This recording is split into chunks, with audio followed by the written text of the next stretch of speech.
You've probably heard of the Duke of Marlborough, and also his victory over the French at the Battle of Blenheim.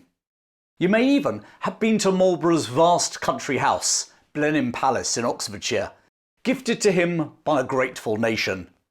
And you might also know that his direct descendant was Winston Churchill. But what else do you know about the man who many regard as Britain's greatest general?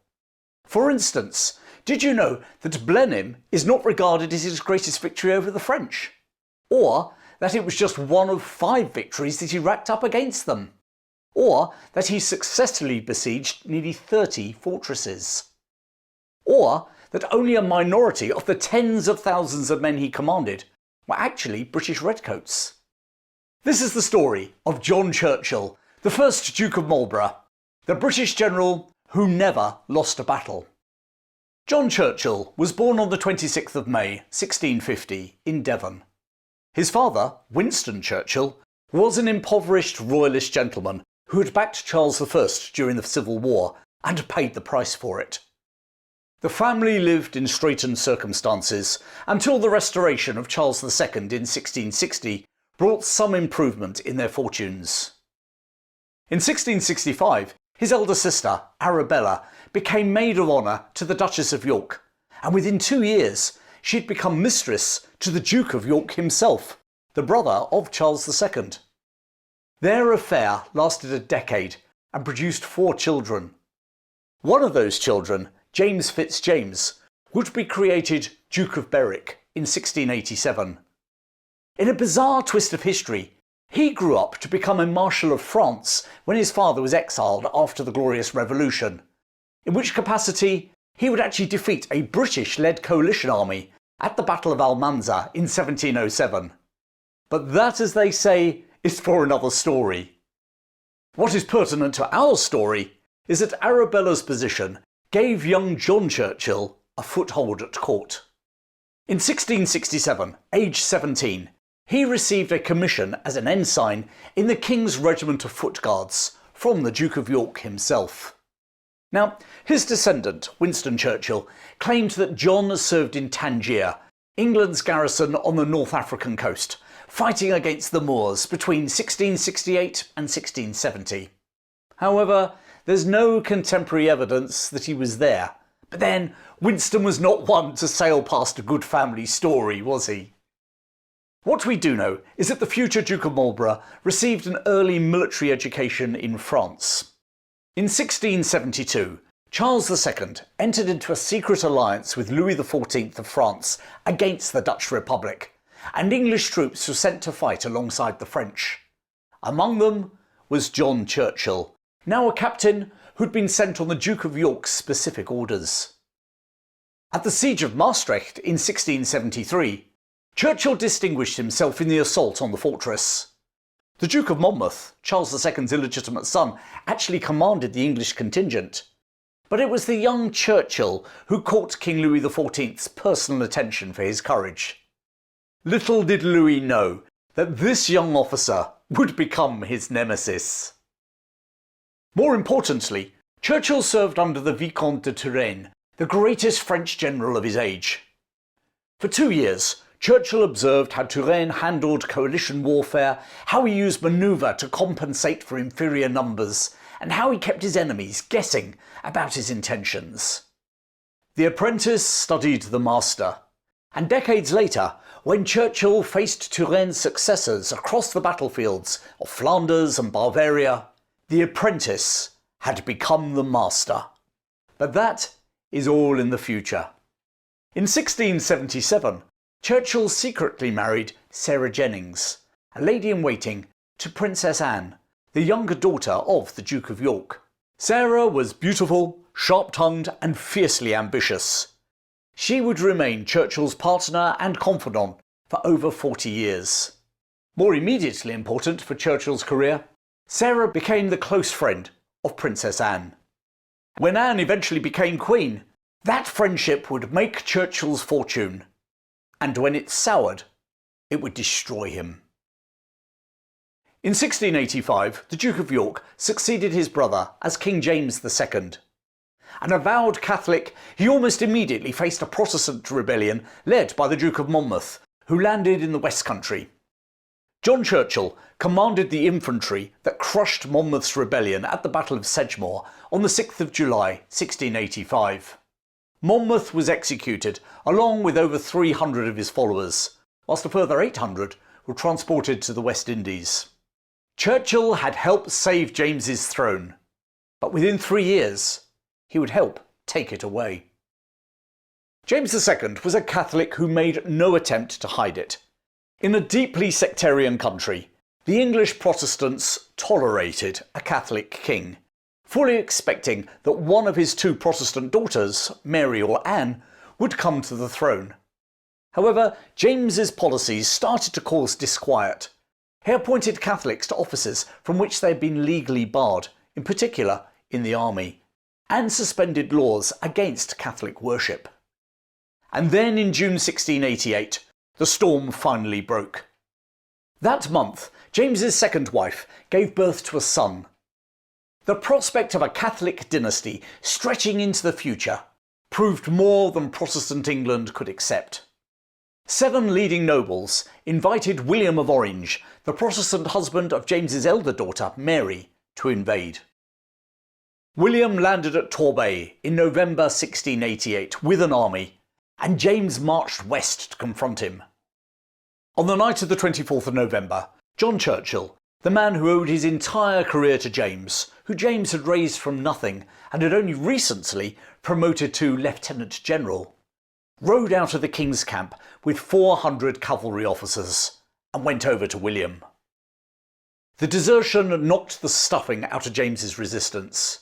His army fell apart. Of the 23,000 men he had gathered on Salisbury Plain, just 4,000 remained with him as he retreated to London.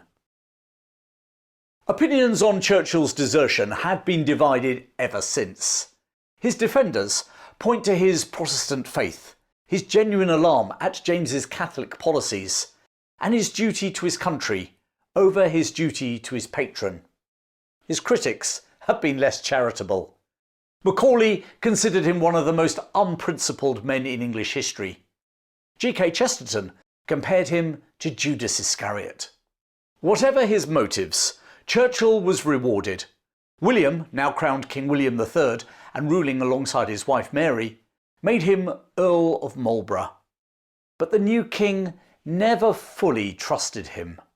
Marlborough served William in Ireland in 1690, where he captured Cork and Kinsale in a brilliantly executed campaign that demonstrated what he could achieve when given independent command. But then it all fell apart. In 1692, John Churchill was arrested and sent to the Tower of London on suspicion of corresponding with his old friend and patron, the exiled James II.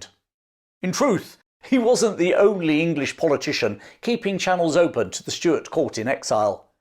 Hedging one's bets was standard practice in a period which had seen in the last 50 years a civil war, the execution of a king, a military dictatorship under Oliver Cromwell, the restoration of the monarchy, and then a coup against James by his daughter and son-in-law. Nevertheless, for 6 weeks, Marlborough sat in the Tower, uncertain whether he'd keep his head, let alone his military career. In the end, the accusation against him was proved to be a forgery, well, or at least that particular letter was, and he was therefore released. Nevertheless, William remained wary of the man who had turned on his old patron to put him on the throne. Marlborough remained out of favour for the rest of the decade. What saved him was his wife, Sarah. Throughout the wilderness years, Sarah Churchill remained Princess Anne's closest friend and confidant. Whatever disgrace her husband suffered, Sarah kept Anne's ear. In 1698, Marlborough was appointed governor to Anne's son, the Duke of Gloucester, and was readmitted to the Privy Council. His rehabilitation had begun. And then in 1700, the Duke of Gloucester died, aged just 11, leaving Anne without a surviving child. That same year, Charles II of Spain died childless, bequeathing his throne to Philip of Anjou, grandson of Louis XIV of France.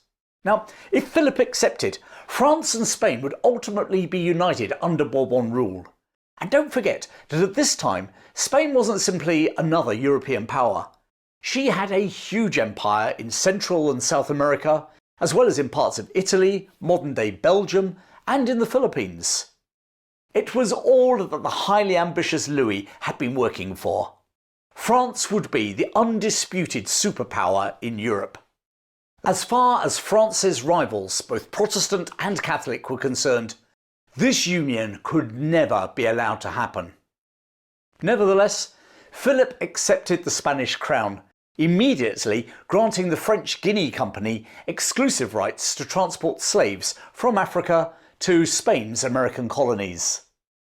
Meanwhile, the French moved troops into the Spanish Netherlands, modern-day Belgium, butting right up onto William's homeland of the Dutch Republic.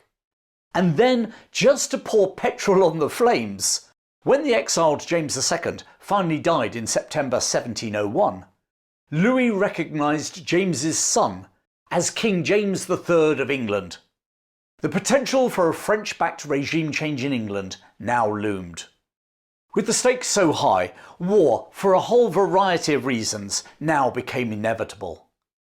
William III formed a grand alliance against France. His own possessions of England, Scotland and Ireland, along with the Dutch Republic and the Holy Roman Empire, principally Habsburg Austria and some German states, and he then appointed Marlborough commander of English forces in Holland.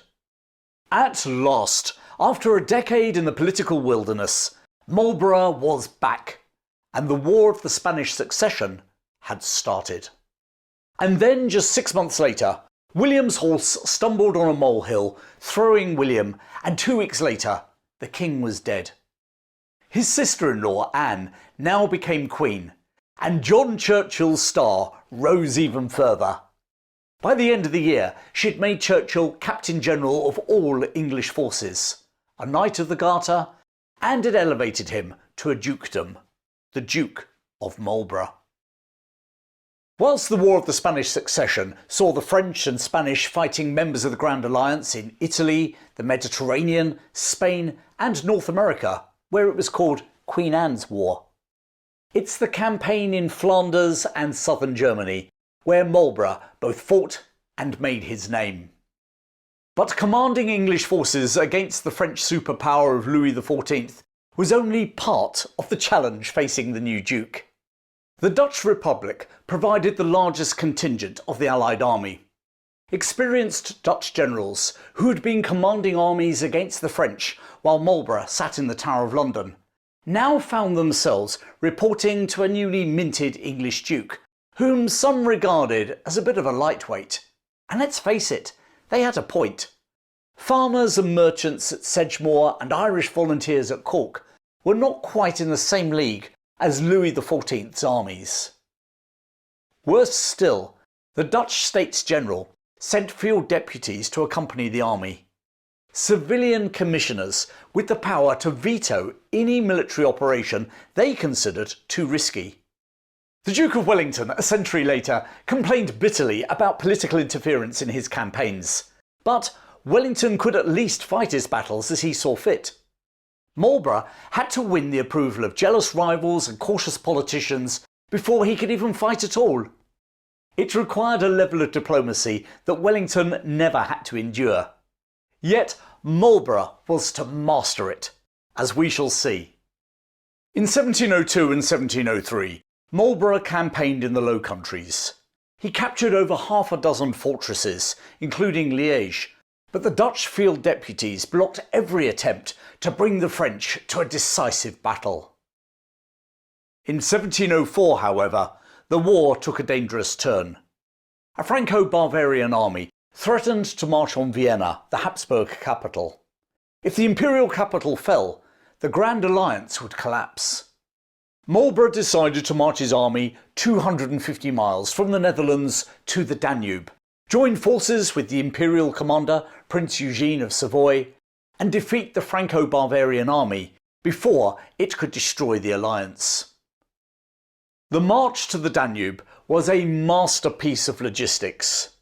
Supply dumps had been prepared weeks in advance along the route. Boots and saddles were replaced en route. The army departed camp at 3 in the morning and reached its destination by 9, allowing horses and men to rest during the hottest part of the day. One historian called it one of the greatest examples of marching and fighting before Napoleon. Marlborough joined up with Prince Eugene on the 10th of June. Their combined army numbered over 100,000 men. In early July, they had their first, although costly, victory as they drove the French and their allies off the Schellenberg heights, before, on the 13th of August 1704, defeating the Franco-Bavarian army at Blenheim on the north bank of the Danube. I will cover the Battle of Blenheim and Marlborough's other battles in detail in future videos, but for now, here's just a quick summary. Marlborough pinned the French infantry in the village of Blenheim itself, preventing them from supporting the rest of their line, and then smashed through the weakened French centre with massed cavalry. The Franco-Bavarian army was destroyed. Over 30,000 men were killed, wounded or captured. Marshal Tallard, the French commander, was taken prisoner. France had not suffered such a defeat in 40 years. Now, it's worth noting that of his army of 52,000 fighting at Blenheim, just 9,000 were British redcoats. Marlborough had proved that he was not simply a successful military commander, but also a commander who could manage a coalition. That evening, Marlborough scribbled a note to Sarah on the back of a tavern bill. It said, "I have not time to say more, but to beg you will give my duty to the Queen, and let her know her army had a glorious victory."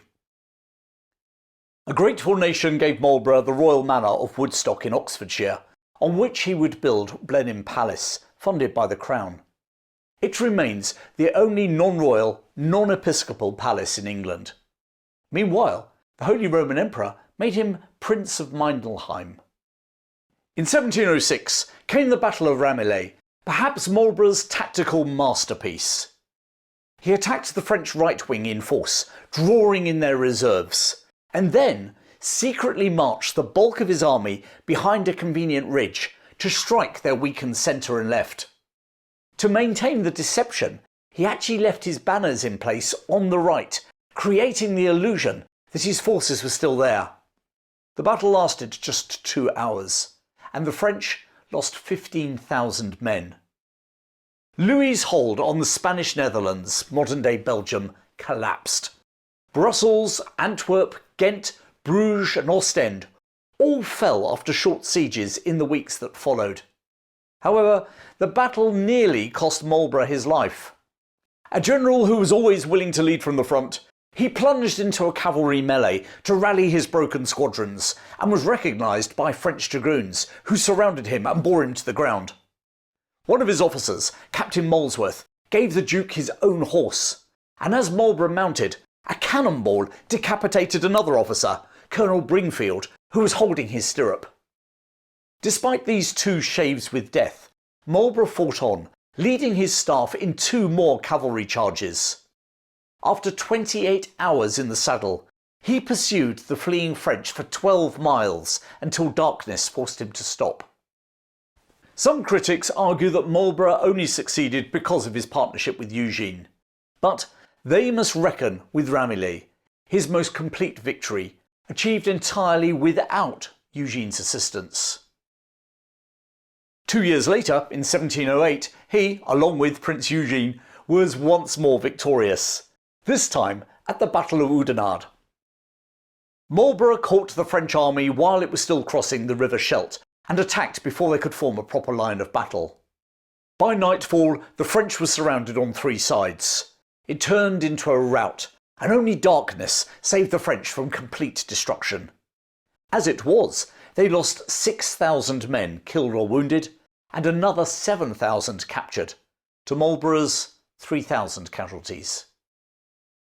After the battle, the French commander, the Duke of Devon, wrote to King Louis XIV, "Everyone here is only too ready to raise their hats at the mention of Marlborough's name.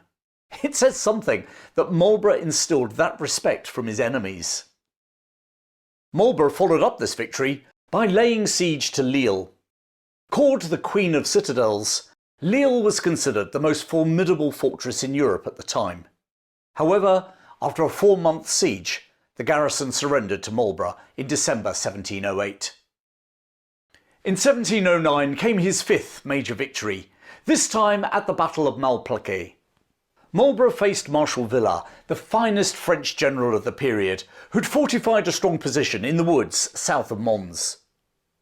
Marlborough attacked anyway. The Allies won, but this time at a terrible cost, over 20,000 casualties, double that of the French defenders. But whilst it was a victory, the powers back in London were horrified by the scale of Marlborough's losses. In 1711 came Marlborough's final campaign. Once more he was up against Marshal Villars, who had constructed the Ultra lines, a massive system of fortifications stretching across Flanders. The French believed were impregnable. Marlborough made an ostentatious reconnaissance of one of the sections in full view of the French, and then he marched his army in the opposite direction overnight, leaving his campfires burning to deceive the enemy. By dawn, he'd passed through the lines without firing a shot. He then captured the fortress of Bouchon after a 34-day siege. In a 10-year period, Marlborough had defeated the French in 5 set-piece battles. And at each one of those battles, he had commanded coalition armies of anywhere between 50 and 100,000 men, certainly comparable with Wellington at Waterloo a century later. And in that same period, he'd also successfully conducted nearly 30 sieges. He was never defeated. Now, that is some record against the most formidable European power of the day. So, how did he do it? Well, for a start, he wasn't just a soldier, he was a diplomat too. Marlborough commanded coalition armies comprising British troops, Dutch, Danish, Prussians, Hanoverians and Austrian contingents. Each nation had its own interests, its own generals and its own politicians scrutinising every decision. I mean, the Dutch field deputies could veto any operation they considered too risky. The imperial court in Vienna pursued its own priorities. Petty jealousies between Allied commanders could derail an entire campaign. Wellington, fighting in the Peninsular War 100 years later, had operational freedom that Marlborough could only dream of. Wellington chose when and where to fight, and he frequently chose defensive positions where he could wait for the French to attack him. Marlborough had no such luxury. He had to persuade, cajole, charm his allies into letting him fight at all, and when he did fight, he attacked. He attacked at Blenheim, he attacked at Ramillies, he attacked at Oudenarde, he attacked at Malplaquet. He never sat in a defensive position, waiting for the enemy to come to him. This was not recklessness, but calculation. Marlborough understood that coalition armies fall apart if they sit idle, that his own political support at home depended on visible success, and that the French expected caution from Allied commanders. He gave them aggression instead. And then there was his mastery of manoeuvre. Marlborough rarely attacked where the enemy expected. At Blenheim, he pinned the French in fortified villages, and then struck their weakened centre. At Ramillies, he feinted right, drew in the French reserves, and then shifted his weight to the left for a killing blow. His passage of the Ultra lines in 1711 was pure deception. A highly visible reconnaissance in one place, and then a night march in the opposite direction, leaving campfires burning to fool his enemy. He had learned from Turenne, and he had surpassed his teacher. His use of combined arms was exemplary. His infantry trained year-round with live ammunition, and delivered volleys by platoon, a system that maintained continuous fire while other platoons reloaded. French infantry, firing by rank, could not match the volume. His cavalry were trained to charge home at a gallop rather than following the French practice of advancing at a trot, firing pistols and then wheeling away. At Blenheim, he massed 80 squadrons for a single devastating charge through the French centre. His artillery, under Colonel Holcroft Blood, was pushed forward aggressively to support the advance, whilst at Ramillies, heavy guns were positioned close enough to blast French-held villages at point-blank range. And then there was his care for his men. The soldiers called him Corporal John, a nickname earned through attention to their welfare. He provided hand mills so every regiment could grind its own flour. He established field hospitals. He ensured supplies reached the front on time. His armies had money to pay for provisions, which made local populations cooperative rather than hostile. Corporal Matthew Bishop, who served under Marlborough, left this testimony. The Duke of Marlborough's attention and care was over all of us. The known world could not produce a man of more humanity. And finally, there was his partnership with Prince Eugene of Savoy, the greatest imperial commander of the age. They fought together at Blenheim, Oudenarde and Malplaquet, and their cooperation was extraordinary. One contemporary observed that they acted with such unanimity as if one soul had informed two bodies. But Eugene, for all his brilliance, lost battles against the French. He was defeated at Toulon in 1707 and at Devon in 1712. Marlborough never lost. But whilst no enemy could defeat him in the field, Marlborough was about to lose another war, the political war in London. The instrument of Marlborough's defeat was the very thing that had made his career, his wife's friendship with Queen Anne. For decades, Sarah Churchill had been Anne's closest confidant. But Sarah was imperious and overbearing. She lectured Anne on politics. She lost her temper with her. She forgot that even the closest friendships require tact, especially when dealing with the head of state. Anne, meanwhile, had found a new favourite.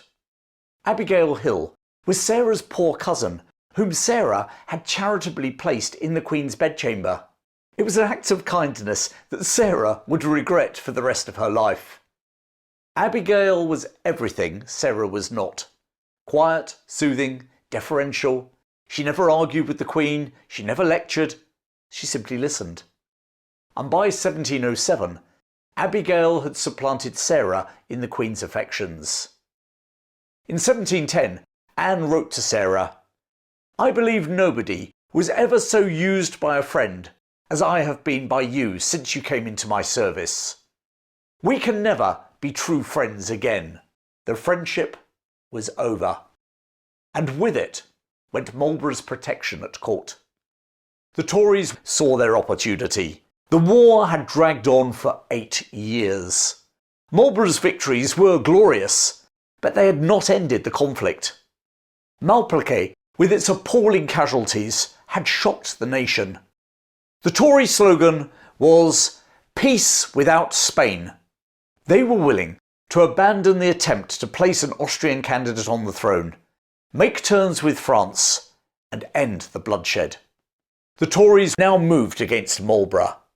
They accused him of corruption, of prolonging the war for personal profit, of taking commissions, effectively bribes, from army contractors. Without the Queen's support, he was finished. On the 29th of December, 1711, Marlborough received his letter of dismissal. He was stripped of all his offices. The French couldn't believe their good fortune. The man they most feared had been removed from the battlefield by his own side. The government appointed the Duke of Ormond to replace Marlborough as commander. Incidentally, he was allowed to take the commissions from the army contractors, highlighting that the Tories were not out to end corruption, simply to end Marlborough. But far worse than that, they now gave Ormond restraining orders, forbidding British troops from engaging the French alongside Prince Eugene. The United Alliance army that Marlborough had been so effective at leading was no more. The war was effectively over. Less than 2 years after Marlborough's fall from grace, a peace treaty, the Treaty of Utrecht, was signed in 1713. Philip of Anjou kept the Spanish throne, on condition that the crowns of France and Spain could never be united. Britain gained Gibraltar, Minorca, Nova Scotia, Newfoundland, all of which had been taken during the war, although not by Marlborough. In the treaty, France also recognised the Protestant succession in Britain. After dominating Europe for over 40 years, Louis XIV's France had finally been reined in, and Marlborough's victories had made that possible. His campaigns had broken the myth of French invincibility and demonstrated that Britain could project power onto the continent and win. Louis XIV died in 1715 after a reign of 72 years, leaving France exhausted and nearly bankrupt. Meanwhile, Queen Anne had died a year earlier in August 1714, aged 49. And now everything changed again.